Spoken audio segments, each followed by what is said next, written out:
Okay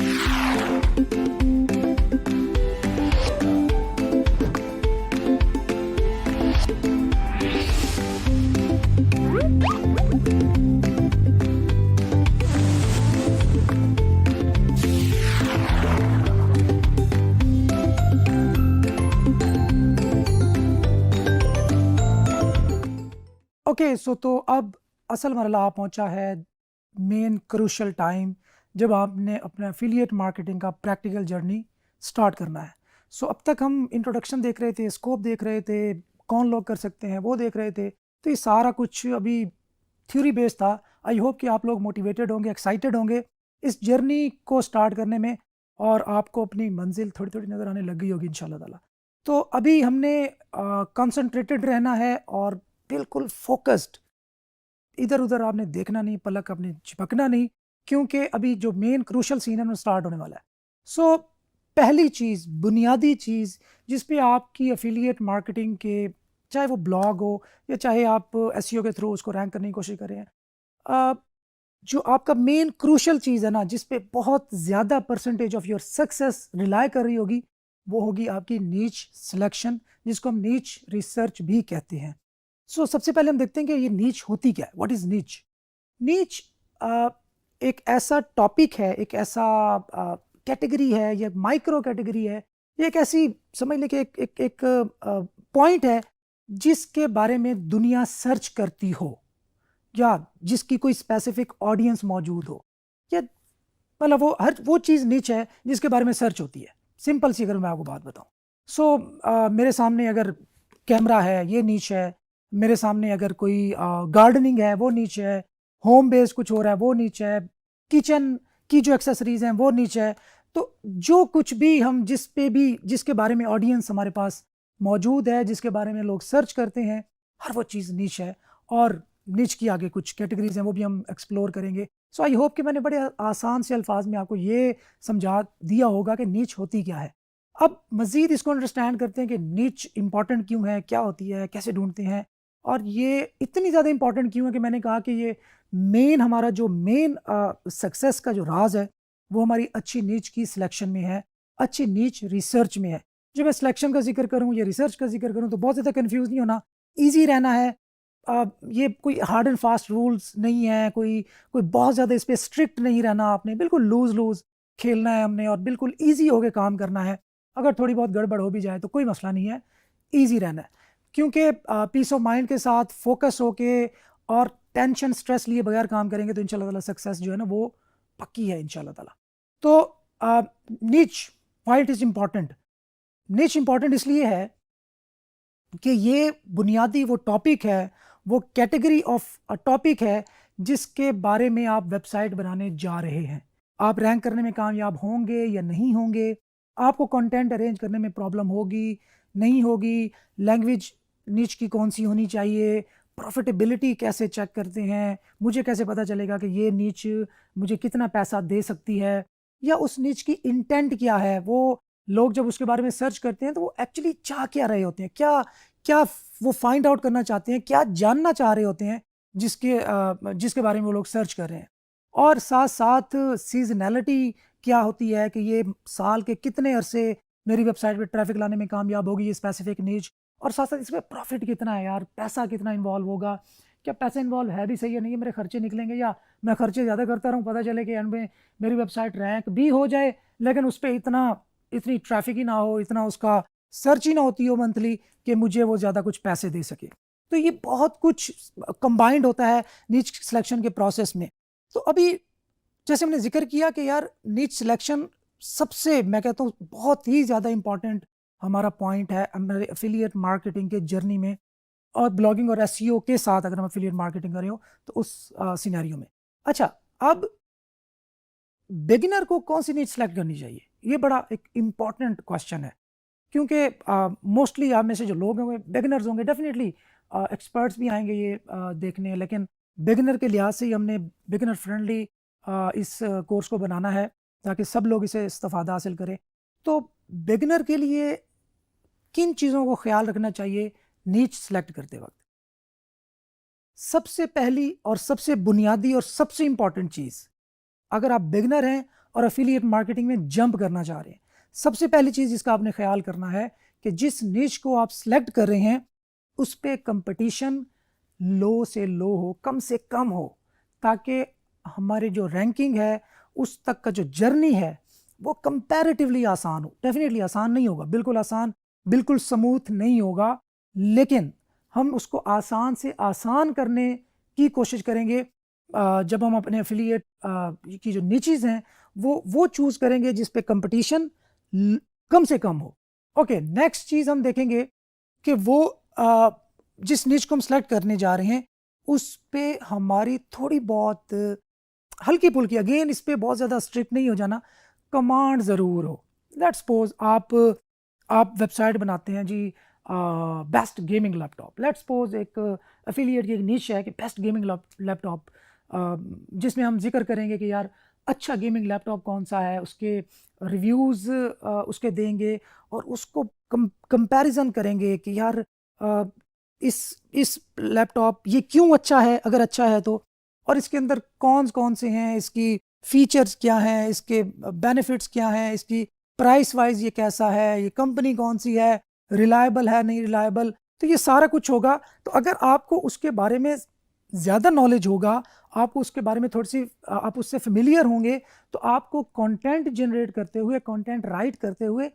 comparatively आसानी होगी। और इसके अंदर हम एक टर्म यूज़ करेंगे आगे जाके जिसको हम बोलते हैं कंटेंट कवरेज, और उसमें भी आपको आसानी होगी जब आप एक ऐसी नीच सेलेक्ट करेंगे जिसका कंपटीशन लो हो और उसके बारे में आपको नो हाउ होनी चाहिए।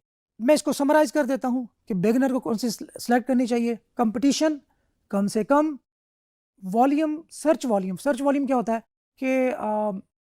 कि उस नीच पर लोग कितना सर्च करते हैं उसके बारे में, तो इसको बोलते हैं सर्च वॉल्यूम। कि अगर एक वेबसाइट एक नीच, लेट्स सपोज जैसे मैंने बेस्ट, हम देख लेते हैं बेस्ट गिटार, तो बेस्ट गिटार को कितने लोग सर्च करते हैं। नेक्स्ट है कहाँ से सर्च करते हैं। लेट्स सपोज जहाँ पे एफिलिएट मार्केटिंग बहुत ज़्यादा इन है और वो है डेफिनेटली वेस्टर्न कंट्रीज़, यूएसए में सबसे ज़्यादा इस पे काम होता है। उसके बाद जहाँ जहाँ अमेज़ॉन मौजूद है वहाँ वैसे होती है एफिलिएट मार्केटिंग अमेज़ॉन के साथ। वैसे तो हर डिफरेंट प्लेटफॉर्म्स हैं जहाँ पे हर कंट्री में तकरीबन हो सकती है, लेकिन हम ओवरऑल हम एक जेनेरिक चीज़ देख रहे हैं कि affiliate marketing with Amazon normally USA में सबसे ज़्यादा इन है। उसके बाद जहाँ जहाँ पर अमेज़ॉन मौजूद है और जहाँ जहाँ पर अमेज़ॉन के ज़रिए शॉपिंग होती है वहाँ पे अमेज़ॉन एफिलिएट हम मार्केटिंग कर सकते हैं।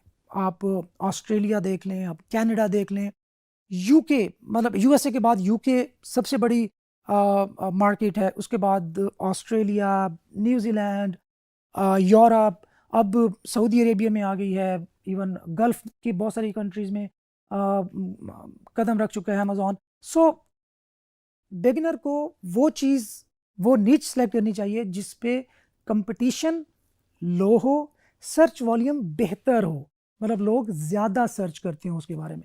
अब ज़्यादा सर्च से क्या मुराद है ये हम थोड़ी देर बाद देखेंगे। अच्छा, नेक्स्ट है कि प्रॉफिटेबिलिटी कैसे चेक करते हैं। प्रॉफिटेबिलिटी होती है कि एक प्रोडक्ट अगर लेट्स सपोज हम अज्यूम करते हैं कि $100 की है, अगर वो $100 की एक प्रोडक्ट बिकती है तो हमें कितना कमीशन मिलेगा उसमें से, ये यहाँ से डिफाइन होगी प्रॉफिटेबिलिटी क्या है। लेट्स सपोज अगर एक प्रोडक्ट $10,000 की है तो उसमें से जो कमीशन बनेगा वो हमारा बहुत ज़्यादा बनेगा। अगर एक प्रोडक्ट $5 की है तो उसमें से जो कमीशन बनेगा वो कंपैरेटिवली कम बनेगा। लेकिन आपने, अगर आप न्यू भी हैं, आप बिल्कुल बिगनर हैं, आप बिल्कुल एफिलिएट मार्केटिंग का जर्नी जस्ट स्टार्ट कर रहे हैं, तो फिर आपने प्रॉफिटेबिलिटी को बहुत ज़्यादा फोकस नहीं करना। आपने वो फोकस करना है कि जिसको आप जल्द रैंक कर सके। क्यों, ये सवाल पैदा होता है क्यों? क्योंकि जो बिगनर होता है उसको मेन जो कंसर्न होता है, जो मैंने अपनी पिछले तकरीबन 15 साल के ऑनलाइन एक्सपीरियंस में से लर्न किया है, वो ये है कि जब आप न्यू भी होते हैं और आप किसी फील्ड के अंदर एंटर होते हैं तो आपके पैनिक कर जाने की जो शरह होती है, जो परसेंटेज होती है, ये जो टेंडेंसी होती है वो ज़्यादा होती है। मतलब एक टाइम पे आपको थोड़ा सा लगा कि नहीं यार चीज़ें वैसे काम नहीं कर रही जैसे मैं चाहता हूँ, तो आप पैनिक कर आपने छोड़ दिया। इसी तरीके से अगर आपने कोई ऐसी नीच सेलेक्ट कर ली, अभी तो आपने थोड़ा सा आप कह देंगे यार एक्साइटेड हो कि आपने कहा जी नहीं नहीं मैं ज़्यादा पैसा कमाना चाहता हूँ, तो मैं ऐसी प्रोडक्ट फाइनल करूँगा जिसके जिसके अंदर प्रॉफिट बहुत ज़्यादा हो। लेकिन पता चला कि उस प्रोडक्ट का जो कंपटीशन था वो इतना हाई था कि आप एज अ न्यूबी उसको रैंक करने में बहुत जल्दी कामयाब नहीं हो सकते थे। तो अल्टीमेटली क्या होगा कि आप उस पर मेहनत कर रहे हैं, अपनी एनर्जी दे रहे हैं, टाइम इन्वेस्ट कर रहे हैं, दिन रात बैठ के उस पर काम कर रहे हैं, और वो रैंकिंग में उस हिसाब से परफॉर्म नहीं कर रहे जैसे आप चाहते हैं, तो अब क्या होगा, आप पैनिक करेंगे और उसको छोड़ देंगे। और हम ये नहीं चाहते कि आप एक दफ़ा इस फील्ड के अंदर एंटर हों और आप क्विट करें। No, never, that's not the question even. तो नेक्स्ट, सीजनैलिटी। सीजनैलिटी क्या होती है जी? सीजनैलिटी में हम देखते हैं कि ये प्रोडक्ट साल में कहीं ऐसा तो नहीं होता कि किसी स्पेसिफिक ड्यूरेशन में बहुत ज़्यादा हिट होती हो। एग्जांपल देता हूँ, यूएसए की कोई ऐसी स्टेट है जहाँ पे सर्दी बहुत ज़्यादा पड़ती है, और मतलब दो मौसम होते हैं, एक समर होता है, विंटर होता है। तो अब आप अगर वहाँ पे लिहाफ बेचना चाहते हैं, अमेजोन एफिलिएट मार्केटिंग के थ्रू बिकवाना चाहते हैं, इस तरह कर लेते हैं, तो क्या होगा, वहाँ पे गर्मियों में लिहाफ नहीं बिकेंगे। तो वो सीजनैलिटी जो है वो गर्मियों के अंदर उसकी सीजनैलिटी डाउन हो जाएगी। तो आपको लगेगा कि यार ये इस सीज़न में तो सेल्स ही नहीं आ रही, तो हमारा जो प्रॉफिट है वो कम हो रहा है। सो इस चीज़ को भी आप कंसीडर करेंगे। सो अल्टीमेटली मैं इन जो बेसिक क्राइटेरिया है, ये सारा कुछ सिलेक्शन का क्राइटेरिया, ये हम डिस्कस करेंगे सेपरेटली। लेकिन सबसे मेन चीज़ जिसका आपने ख्याल रखना है वो ये है कि जो नीच, अगर आप बिगिनर हैं, न्यूबी हैं, जिस नीच को आप सेलेक्ट कर रहे हैं उस पर कंपटीशन ज़्यादा ना हो। ये बेसिक चीज़ है। वजह मैं आपको बता चुका हूँ, आपका कॉन्फिडेंस लूज़ होगा अगर आपने किसी किसी हैवी चीज़ में हाथ डाल लिया। स्टार्ट लें बिल्कुल लाइट चीज़ से, लो कंपटीशन नीच से, और ग्रेजुअली आप बढ़ते जाएं, और फिर आप जितना मर्जी खुल के खेलें, इंशाल्लाह ताला सारी चीज़ें रैंक होंगी और बहुत सारा पैसा आएगा इंशाल्लाह ताला।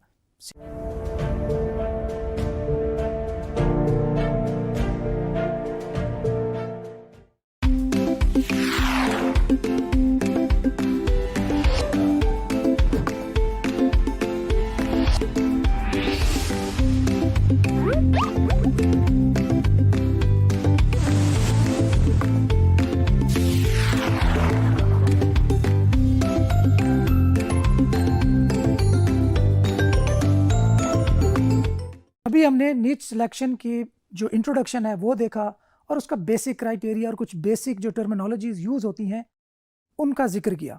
अभी हम देखेंगे कि एक्चुअली प्रैक्टिकली किस चीज़ को हमने कैसे परफॉर्म करना है, और ये एक्चुअली होते क्या हैं। सबसे पहले हम जिक्र करते हैं सर्च वॉल्यूम का। सर्च वॉल्यूम वो वॉल्यूम है, वो नंबर्स हैं कि जिसमें हर मंथ कितनी बार एक स्पेसिफिक कीवर्ड सर्च होता है किसी भी सर्च इंजन में। रिपीट कर देता हूँ, कीवर्ड कोई भी वो टर्म हो सकती है जो हम गूगल करते हैं, जो कुछ भी लिखते हैं हम गूगल में सर्च करते हुए, वो कीवर्ड कहलाता है। तो हर महीने एक स्पेसिफिक जो कीवर्ड है, एक स्पेसिफिक टर्म है, वो कितनी बार सर्च होती है। इससे हमें ये अंदाज़ा होता है कि जिस कीवर्ड को हम रैंक करने जा रहे हैं, हम रैंक करना चाह रहे हैं, वो महीने में कितनी बार सर्च होता है। अगर वो बहुत कम बार सर्च होता होगा तो डेफिनेटली हमारे पास जो ट्रैफिक आएगी, ट्रैफिक आने के जो चांसेस होंगे वो कम होंगे। लेट्स सपोज अगर एक कीवर्ड महीने में 2000 बार सर्च होता है, तो उतने ही हमारे चांसेस होंगे कि उतनी ट्रैफिक हमारी वेबसाइट पे आएगी। अब अगर एक एक कीवर्ड ज़्यादा बार सर्च होता है गूगल के अंदर या किसी भी सर्च इंजन के अंदर, अभी हम गूगल को इसलिए हम कंसीडर करते हैं क्योंकि एक सबसे बड़ा सर्च इंजन है। तो आप ये अज्यूम कर लीजिएगा जब मैं गूगल का जिक्र करूं तो सर्च इंजन का ही जिक्र कर रहा हूँ। तो गूगल के अंदर सर्च वॉल्यूम का मतलब है कि कितनी बार एक कीवर्ड सर्च हो रहा है और उसमें से कितने % चांसेस हैं, उसमें से कितने लोग हमारी वेबसाइट पे लैंड करेंगे अगर हमारी वेबसाइट टॉप पे आ जाती है। तो डेफिनेटली जो नंबर 1 वेबसाइट होती है उसको सबसे ज़्यादा चंक मिलता है ट्रैफिक का, फिर सेकंड, थर्ड, फोर्थ, इस तरह। और पहले पेज के बाद तो अगर दूसरे पेज पे वेबसाइट आ रही हो तो कहा जाता है कि लास्ट छुपाने की सबसे अच्छी जगह जो है ना, गूगल का पेज नंबर 2 है। तो सर्च वॉल्यूम का हम जिक्र कर रहे थे, तो उसके लिए हम बेसिकली मैं आपको 2 टूल्स बताऊंगा, उनको आपने नोट डाउन कर लेना है। तो सबसे पहले है कीवर्ड एवरीवेयर। कीवर्ड एवरीवेयर एक पेड टूल है, ज़्यादा महंगा नहीं है। अगर आप इसको बाय कर लेते हैं, $10 का है, और ये $10 आपको तकरीबन 6 महीने साल के लिए बहुत है। मतलब आपकी अगर बेसिक आपकी पर्सनल नीड है उसके लिए 6 महीने साल चल जाएगा सिर्फ $10 लगा के। सेकंड, इसका जो नियर मतलब नियर टू एक्यूरेट इसका वर्जन है या इसका अल्टरनेटिव है वो है keyword surfer. Keyword surfer free of cost है, बिल्कुल कुछ नहीं खर्चा होता, लेकिन उसमें थोड़ा सा डेटा की एक्यूरेसी कीवर्ड एवरीवेयर बेहतर है, जबकि कीवर्ड सर्फर की जो डेटा की एक्यूरेसी है वो मेरे एक्सपीरियंस के मुताबिक वो कम है, कीवर्ड एवरीवेयर बेहतर है। सो अगर आप अफोर्ड कर सकते हैं सिर्फ $10 तो आप जाके उनकी वेबसाइट से बाय कर सकते हैं, कार्ड के ज़रिए, पेपैल के ज़रिए, जो भी आपको सूट करता हो। तो आप वो टूल बाय कर लें और बस वो आपको तकरीबन 1 लाख क्रेडिट मिलते हैं आपको $10 में, और वो आपको तकरीबन 6 महीने मेरे ख्याल में बहुत होते हैं, बहुत जल्दी ख़त्म नहीं होने वाला। ओके, सो नेक्स्ट जो सबसे इम्पॉर्टेंट चीज़ जो मैंने अपने लास्ट टाइम भी जिक्र किया वो है कीवर्ड की डिफ़िकल्टी। एक कीवर्ड को एक टर्म को कितना एक डिफ़िकल्ट है उस टर्म के अगेंस्ट अपनी वेबसाइट को वहाँ पे रैंक करना, ये कहलाता है कीवर्ड डिफ़िकल्टी। जितनी कीवर्ड डिफ़िकल्टी ज़्यादा होगी उतना ही मुश्किल है उस वेबसाइट को उस स्पेसिफिक जो टर्म है या एक स्पेसिफिक कीवर्ड है उसके अगेंस्ट रैंक करना, और जितनी कीवर्ड डिफ़िकल्टी कम होगी उतना ही कंपैरेटिवली आसान है। अगेन ये बहुत हार्ड एंड फास्ट रूल्स नहीं है, हमने चूंकि कुछ ना कुछ बेसिक क्राइटेरिया सेट करने हैं फॉर आवर ओन अंडरस्टैंडिंग, तो उसमें हम इन स्टैट्स का जिक्र कर रहे हैं। मतलब आप ये नहीं समझें कि बस ये बिल्कुल ही हार्ड एंड फास्ट रूल है और इसके अलावा हम इधर उधर नहीं निकल सकते, तो ऐसा आपने नहीं सोचना। सो कीवर्ड डिफ़िकल्टी के लिए बहुत सारे टूल्स अवेलेबल हैं इंटरनेट पे, बहुत ज़्यादा टूल्स अवेलेबल हैं, लेकिन जो पर्सनली मैं आपको रिकमेंड करूँगा वो है मोज़, MOZ। अच्छा, मोज़ कीवर्ड डिफ़िकल्टी का गूगल से क्या ताल्लुक़ है?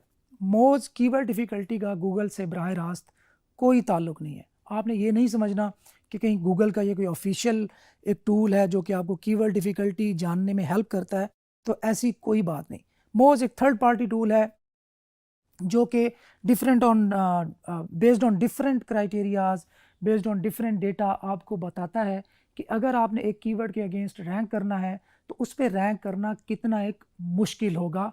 वो 0 to 100 स्कोर होता है। अगर किसी कीवर्ड का स्कोर डिफ़िकल्टी स्कोर 1 है तो इसका मतलब है उस पर रैंक करना बहुत आसान है। अगर एक कीवर्ड डिफ़िकल्टी का स्कोर 99 है तो इसका मतलब है कि उसको रैंक करना बहुत ज़्यादा मुश्किल है अपेरेंटली।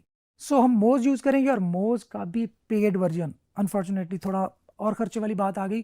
मोज़ का आप पेड वर्जन, आप इसका ट्रायल भी यूज़ कर सकते हैं। उसके लिए आपको कार्ड अटैच करना ज़रूरी है, लेकिन मेक श्योर करें कि जब आप ट्रायल आपका एक्सपायर होने वाला हो और आप नहीं चाहते कि आपके अकाउंट से डिडक्शन हो, तो आपने मोज़ से कार्ड अपना डिटैच कर लेना है, हटा लेना है। अदरवाइज़ जब उसका ट्रायल पीरियड ख़त्म होगा तो ऑटोमेटिकली आपके कार्ड को चार्ज कर लेगा, और अच्छी खासी हैवी अमाउंट होती है। तो फिर आपने कहना तनवीर नाडला साहब ने हमें फंसा दिया, हमारा कार्ड जो है ना वो चार्ज हो गया। सो कीवर्ड डिफ़िकल्टी के लिए याद रख लें मोज़। अच्छा, अब आप जब मोज़ पे जाएंगे, जब कीवर्ड डिफ़िकल्टी चेक करेंगे, अभी हम प्रैक्टिकली भी डेफिनेटली करेंगे, तो वहाँ पे आपको सर्च वॉल्यूम वहाँ भी नज़र आ रहा होगा। अब आपके माइंड में ये क्वेश्चन आ सकता है कि यार अभी सर ने बताया था कि कीवर्ड जो सर्च वॉल्यूम है उसके लिए हमने यूज़ करना है कीवर्ड एवरीवेयर, या अगर फ्री अल्टरनेटिव यूज़ करना चाहते हैं तो कीवर्ड सर्फर, लेकिन मोज़ भी तो कीवर्ड का जो सर्च वॉल्यूम है वो दिखा रहा है, तो फिर हम कीवर्ड एवरीवेयर का क्यों देखते हैं? अच्छा, यहाँ पे अंडरस्टैंड करने वाली बात ये है कि कोई भी टूल 100% एक्यूरेट नहीं होता। ये एस्टिमेटेड जो नंबर्स होते हैं वो होते हैं। तो आपने ये ख्याल रखना है कि आप 100% किसी टूल पे रिलाय नहीं कर रहे हम, लेकिन हम जस्ट आइडिया लेना है, हमने बेसिक अपनी जो कॉन्सेप्ट्स हैं उनको क्लियर करना है, और जो बेसिक जनरल सा क्राइटेरिया है उसको मीट करना है, तो उसके लिए हमें इन टूल्स पर रिलाय करना पड़ता है। तो कीवर्ड एवरीवेयर को हम यूज़ करेंगे किस काम के लिए? सिर्फ सर्च वॉल्यूम देखने के लिए, और ये सर्च वॉल्यूम ग्लोबल होता है। ग्लोबल का मतलब क्या है कि अगर कोई कीवर्ड जिसका हम सर्च वॉल्यूम जानने की कोशिश कर रहे हैं वो ग्लोबली पूरी दुनिया में कितनी दफ़ा सर्च होता है मंथली, वो नंबर्स आएंगे। क्योंकि कीवर्ड सर्फर में अगर आप किसी स्पेसिफिक कंट्री में मालूम करना चाह रहे हैं तो फिर आप उसके लिए कीवर्ड सर्फर भी यूज़ कर सकते हैं। वो आपको बताएगा कि एक एग्जैक्ट किस कंट्री के अंदर इस स्पेसिफिक सर्च कीवर्ड का कितना वॉल्यूम है। तो नंबर 1 नोट डाउन कर लें, कीवर्ड सर्च वॉल्यूम, कीवर्ड का सर्च वॉल्यूम, और सेकंड कीवर्ड की डिफ़िकल्टी।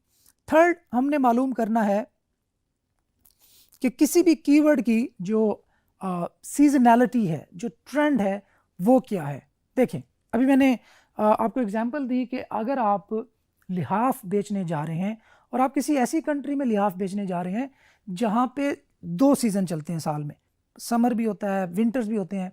तो अगर सर्दियों में तो वो बंदा सर्च भी करेगा, हाँ जी मुझे लिहाफ चाहिए, कौन सा लिहाफ अच्छा है, कहाँ से बाय करूँ, और वो लिहाफ मंगवाएगा, उसकी सेल जो है ना वो बढ़ जाएगी। जितनी ज़्यादा सर्दी पड़ेगी और उस हिसाब से अगर उस कंट्री का, उस शहर का, जहाँ भी इस एरिया का मौसम की शिद्दत के हिसाब से उससे रेलेवेंट जो आइटम है उसकी जो सेल है वो एक्सपोनेंशियल उसके अंदर ग्रोथ आएगी। अब अगर वहाँ पे गर्मी आ गई और अब आपने वेबसाइट रैंक कर लीजिए, वो बेस्ट मैट्रेस या लिहाफ या जो भी आप कह लें, वो अब मेरी वेबसाइट रैंक है टॉप पे, लेकिन मेरी वेबसाइट पे ट्रैफिक नहीं आ रही। अब हमने देखा था यार सर्च वॉल्यूम भी उसका अच्छा है, क्यों नहीं आ रही? क्योंकि उस स्पेसिफिक जो टर्म है, जो कीवर्ड है, उसका जो सर्च वॉल्यूम है वो एवरेज है, वो लास्ट 12 मंथ का एवरेज है। अब उस एवरेज में एक दफ़ा हो सकता है कि 10,000 दफ़ा सर्च हुआ हो, एक महीने 8,000 हुआ हो, दूसरे महीने 3,000 हुआ हो, और एक टाइम में कि 500 भी ना हुआ हो, लेकिन वो जो आपको सर्च वॉल्यूम दिखा रहा होता है वो एवरेज होती है। तो गूगल ट्रेंड के अंदर ट्रेंड या सीजनैलिटी चेक करने के लिए वो आपको पूरे साल का और पिछले इवन 5 साल का भी ट्रेंड की लाइन शो करता है कि इस स्पेसिफिक सर्च जो कीवर्ड है इसका ट्रेंड क्या रहा, कब ये हॉट हुआ, कब बहुत ज़्यादा सर्च होने लगा था, कब इसका ट्रेंड बिल्कुल डाउन हो गया। तो ये थर्ड एक चीज़ है जिसको आपने नोट डाउन करना है, ट्रेंड या सीजनैलिटी। इसके लिए हम कौन सा टूल यूज़ करेंगे? इसके लिए हम यूज़ करेंगे गूगल ट्रेंड्स। गूगल ट्रेंड बिल्कुल फ्री ऑफ कॉस्ट है, कोई पैसे नहीं देने आपको।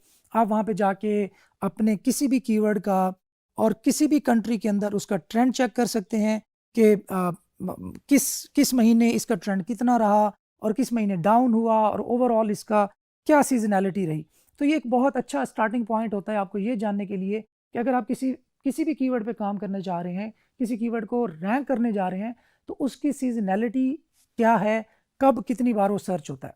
अच्छा, इसके बाद आपने देखी है प्रोडक्ट की प्राइस। मैंने पहले जिक्र किया था प्रॉफिटेबिलिटी अगर आपने चेक करनी है, अगर मेरा आपका माने तो प्रॉफिटेबिलिटी फ़िलहाल चेक करने की ज़रूरत बिल्कुल भी नहीं है। अगर आप बिगिनर हैं, अगर आप बिल्कुल न्यू भी इस फील्ड के अंदर एंटर हो रहे हैं, तो प्रॉफिटेबिलिटी के पीछे आप मत जाएं, क्योंकि हमारा जो पहला गोल है वो है चीज़ों को सीखना, अपने हाथों से एक वेबसाइट को रैंक करना, ट्रैफिक लाना और वहाँ से सेल्स जनरेट करना, चाहे इनकम जितनी मर्जी आए। जब आप ये सारा प्रोसेस कंप्लीट कर जाएंगे तो आई एम श्योर कि फिर चाहे जितना बड़ा मर्जी महंगी प्रोडक्ट आ जाए, जितना हैवी कीवर्ड आ जाए, कीवर्ड डिफ़िकल्टी ज़्यादा वाला कीवर्ड आ जाए, अब सारे कीवर्ड्स को रैंक करने के लिए आपके अंदर जो कॉन्फिडेंस है वो इंटीग्रेट हो चुका होगा। सो ये मेक श्योर करें कि आप प्रॉफिटेबिलिटी, अगर आप न्यू भी हैं तो चेक ना करें, खैर है। अगर स्टिल आप इंसिस्ट करते हैं नहीं यार मैं कीवर्ड की प्रॉफिटेबिलिटी ज़रूर चेक करनी है कि प्रोडक्ट कौन सी चूज़ करूँ तो कितना मुझे कमीशन आएगा, अगर आप कैलकुलेशन करने वाले बंदे हैं। अच्छा, न्यूबी के साथ ये भी मसला होता है यार, वो कैलकुलेशन बहुत करता है, तो कैलकुलेशन किए बगैर भी किसी चीज़ के अंदर बस एंटर हो जाया करें, जंप लगा दिया करें, बस फिर आगे अल्लाह मालिक होता है। खैर, इसके लिए हम जिस भी एफिलिएट नेटवर्क के साथ अटैच हो रहे हैं, नॉर्मली हम अभी अमेज़ॉन को देख रहे हैं, तो वहाँ पे आप अमेज़ॉन पे जिस नीच को सिलेक्ट कर रहे हैं उस नीच को जाके अमेज़ॉन पे सर्च करेंगे और वहाँ पे उस प्रोडक्ट की जो नॉर्मल प्राइस रेंज होगी उसको आप नोट डाउन कर लेंगे कि ये वाली जो प्रोडक्ट है ये $80 से $200 के दरमियान अवेलेबल होती है, ये प्रोडक्ट $500 से $1000 के दरमियान अवेलेबल है, ये $10,000 से $1,00,000 के दरमियान अवेलेबल है। तो वहाँ से आपको आइडिया हो जाएगा कि आपने किस प्रोडक्ट को अगर टारगेट करेंगे तो पोटेंशियली आपको कितना फ़ायदा होगा इन टर्म्स ऑफ रेवेन्यू। अच्छा, इसके बाद हम कुछ मज़ीद 1-2 टूल्स यूज़ कर रहे होंगे, कुछ गूगल क्रोम की एक्सटेंशन यूज़ कर रहे होंगे। उसके अंदर एक है एसईओ क्वेक। एसईओ क्वेक क्या करता है, वो आपको कुछ बेसिक इंफॉर्मेशन तक एक्सेस देता है, जैसे कि कौन सी वेबसाइट कितनी ट्रैफिक ले रही है। अगेन इट्स एन एस्टीमेट, ये फाइनल फिगर नहीं है, ये जस्ट एस्टिमेट है कि कौन सी वेबसाइट कितनी ट्रैफिक ले रही है। हमें क्या फ़ायदा होता है, हमें अपने कंपैटिटर्स को स्पाई करना है, हमने अपने कंपैटिटर्स पर नज़र रखनी है, हमने उनकी स्ट्रेटजीज़ पर नज़र रखनी है ताकि हम उनसे बेहतर परफॉर्म करें और हम उनसे ऊपर रैंक हों। तो इसके लिए ज़रूरी है कि हमारा कौन सा कंपैटिटर कितनी ट्रैफिक ले रहा है मंथली, इस पर हमारी नज़र हो, और इससे भी हमें आइडिया होगा कि यार इस वेबसाइट पे इतनी प्रोडक्ट प्राइस रेंज वाली प्रोडक्ट्स मौजूद हैं, और अगर हम इस कीवर्ड पर रैंक हो जाते हैं और अगर हम इस प्रोडक्ट को बेचने में कामयाब हो जाते हैं, इस पे इतनी ट्रैफिक आ रही है, तो हमारे लिए उसमें से कितना चंक बनेगा रेवेन्यू का और कितना एक फ़ायदा होने वाला है।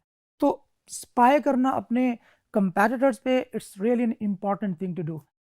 इसके साथ साथ उसके अंदर बहुत सारे दूसरे टूल्स भी होते हैं जिसमें वो CFTF सेमरश के कुछ मैट्रिसेस हैं, वो बताता है आपको, किसी भी वेबसाइट की एज है वो बताता है। अभी हम प्रैक्टिकल देख लेंगे सारा कुछ। तो ये बेसिक कुछ टूल्स हैं जिनको आपके पास इंस्टॉल्ड होना ज़रूरी है। इसके अलावा एक और टूल जो कि बहुत महंगे, मैं आपको बता रहा हूँ पहले ही, ahrefs.com, ये सबसे हैंडी टूल है जब आप SEO की बात करते हैं। तो SEO में अगर आपके पास ahrefs.com, मैं बोल लेता हूँ, आप ahrefs.com भी बोल सकते हैं, जो मर्जी आप इसको बोल लें, इट्स अप टू यू। तो ahrefs जो है ये सबसे हैंडी टूल है। तो अगर आप इसको बाय करने की इस्तिताअत कैपेसिटी रखते हैं तो आप इसको ज़रूर आपको बाय करना चाहिए। अगर नहीं रखते तो हम गाय बगाए उसके जो फ्री अल्टरनेटिव्स हैं, डेफिनेटली वो उतने एक्यूरेट नहीं होंगे, क्योंकि जो एचआरएफ्स के पास डेटा है वो किसी और टूल के पास नहीं है। लेकिन फिर भी चूँकि मतलब हम जैसे गरीबों के भी अपने मसले होते हैं, तो हम कोशिश करेंगे कि अपनी कैपेसिटी में रहते हुए अपनी चादर जितनी है उसको देखते हुए पाँव फैलाएं, और उसके जो फ्री अल्टरनेटिव्स हैं उनको भी हम ज़रूर देखें। ओके, तो इस पार्ट में हमने देखा कि बेसिक टूल्स का बेसिक इंट्रोडक्शन क्या होते हैं, कैसे काम करते हैं। नेक्स्ट पार्ट में हमने देखेंगे कि इसका प्रैक्टिकल कैसे करना है।